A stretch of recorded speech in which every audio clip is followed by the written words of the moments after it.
Today, we're going to unpack a really powerful ancient command: rise, take up your mat, and walk. Now, I know it sounds like it's from a completely different time, but its message, well, it speaks directly to that feeling we all get of being stuck, you know? Just waiting for something or someone else to fix our situation for us. All right, to really get to the heart of this, let's just kick things off with a pretty sharp quote from the source material.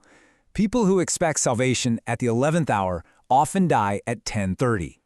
Wow, it's a blunt way of saying that waiting around for that perfect last-minute rescue, well, it's a really dangerous game to play. And that's the central idea we're going to dig into. So let's get into the story.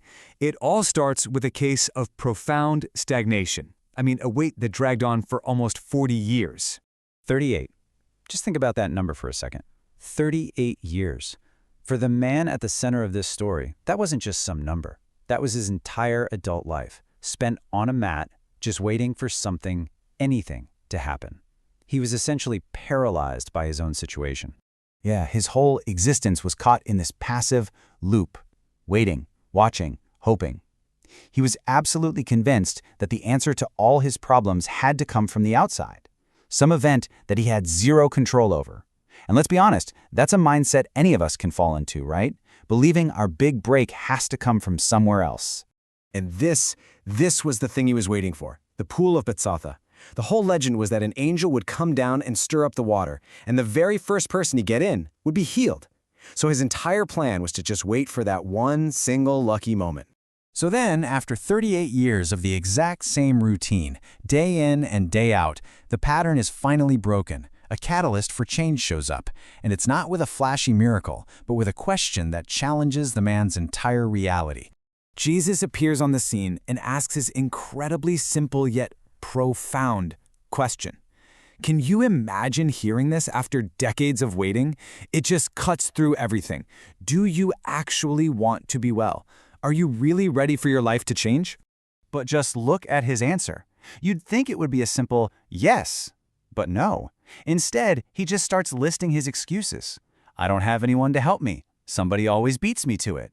His response just shows how his mind is completely trapped by his external problems, not focused on the possibility of a real solution. And this brings us to the absolute core of the story, where everything we think we know gets turned completely upside down. The solution that arrives is not the one anyone was expecting. And there it is, the command that changes everything. But notice what's happening here. Jesus doesn't offer to carry him to the water. He doesn't play into the man's expectation of being rescued. Instead, the command is all about personal action.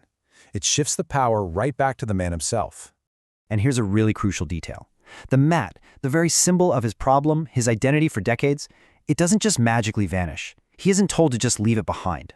This, right here, is the real transformation. The circumstances are still there, the mat still exists, but his relationship to it has completely changed.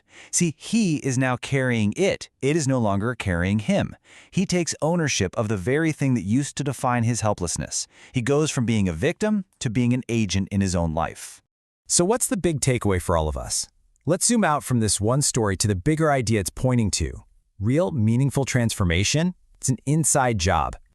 The core message here is that true change doesn't happen when our external world is magically fixed for us. It starts with an internal shift, a change in how we see ourselves, how we think, and how we act. And that internal change is what gives us the power to actually face our external challenges from a new position of strength.